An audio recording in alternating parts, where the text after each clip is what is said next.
마음을 듣다. 오늘의 테마는 세상은 왜 나에게 태클을 거는 걸까로 하겠습니다.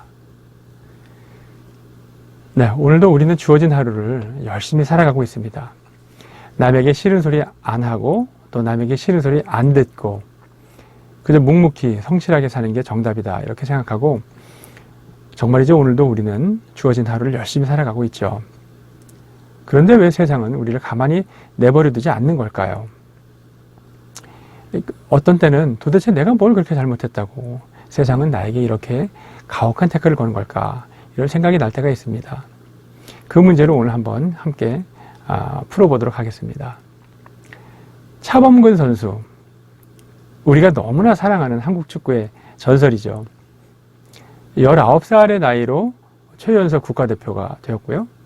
1972년에 첫 번째로 출전한 그 메르데카컵 결승전에서 결승골의 주인공이 되면서 70년대 한국 축구의 전성기 그 서막을 알린 인물이 되었습니다. 1976년 제6회 대통령배에서 있었던 그 전설 같은 이야기는 정말 전 세계인에게 큰 감동을 주었는데요. 종료 5분을 남기고 우리나라가 말레이시아에게 1대4로 뒤지고 있었죠. 하지만 어린 차범근 선수는 절대로 포기하지 않았다. 그리고 그 5분 동안 혼자 3골을 넣으면서 경기를 무승부로 만들었고요. 결국 이 대회에서 우승할 수 있는 발판을 만들었다 하는 일화는 너무나 유명합니다.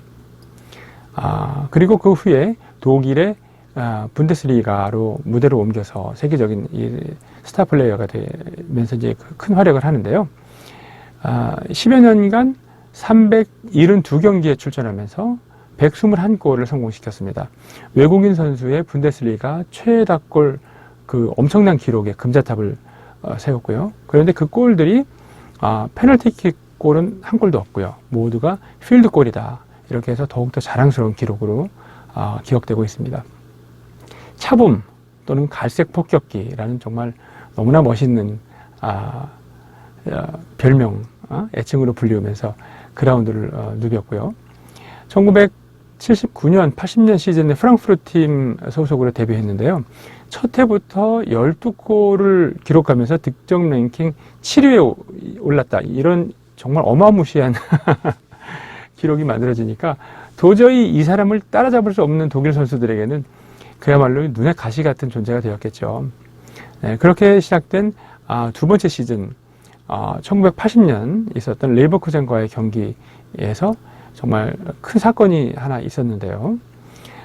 수비수였던 위르겐 겔스도프라고 하는 선수가 이 차범근 선수가 너무나 얄미웠던가 봐요. 그래서 뒤에서 고의적으로 파울을 태클을 가하게 되는데 너무나 비신사적이고 너무나 이게 잔인할 정도로 큰 태클이 되어서 이 일로 차범근 선수는 그 척추가 부러지는 큰 부상을 입게 되었습니다. 그래서 오랜 동안 이 경기에 나설 수가 없었고요. 아예 선수 생명을 걱정해야 할 상황입니다 하는 기사까지 나오니까 이게 흥분한 팬들이 겔스도프를 찾아가서 뭐 신변을 위협하기도 하고요. 독일 축구협회 차원의 어떤 처벌을 해야 되지 않느냐 하는 그 여론까지 아주 들끓게 되었죠. 그런데 이제 오랜 동안 묵묵히 치료와 재활에 전념한 그 차범근 선수가 다시 건강을 되찾아서 이제 다행히 그라운드에 복귀하게 되면서 이런 말을 남기게 됩니다.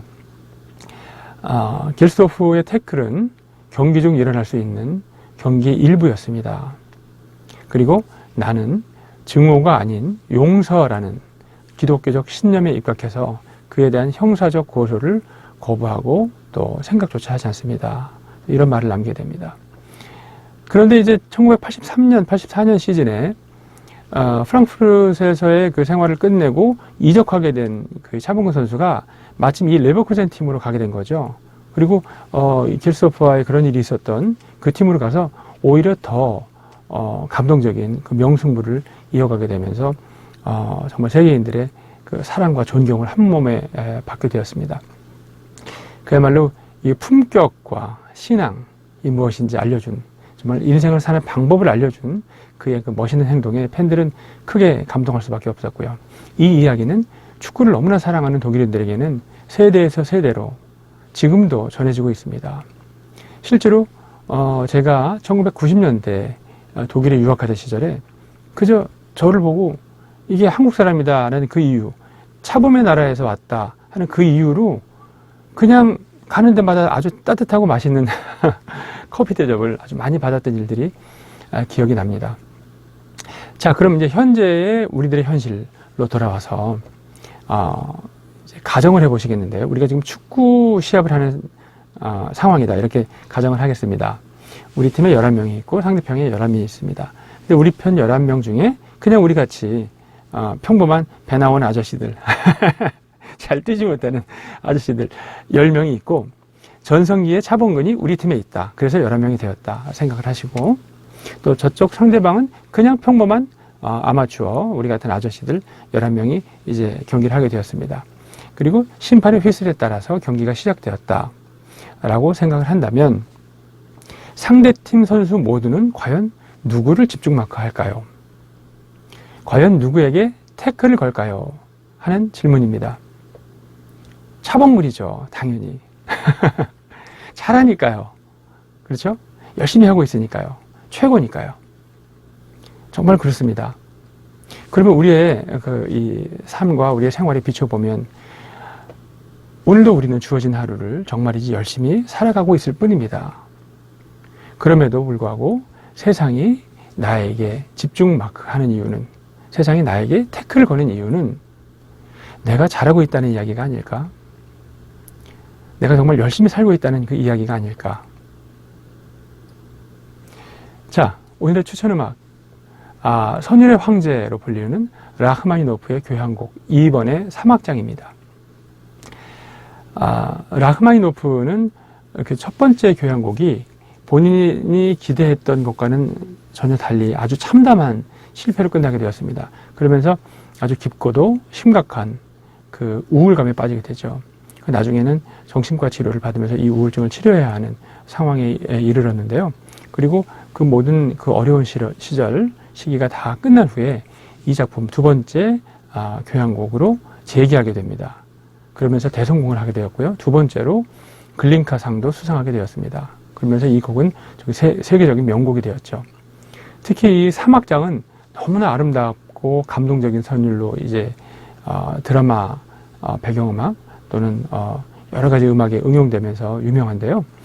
이 음악을 들으면 마치 그 라흐마니노프가 자신이 겪었던 우울증과 이를 극복하면서 느낀 위로를 우리들 같이 삶의 태클에 지친, 삶의 집중 마크에 지친 사람들에게 자신이 겪었던 이 감동과 위로, 이것을 전해주고 싶었던 것은 아닐까 하는 생각이 듭니다. 이 음악을 들으면 인생은 정말 한번 살아볼 만한 거구나 하는 생각이 절로 나실 거다 하는 그런 느낌입니다.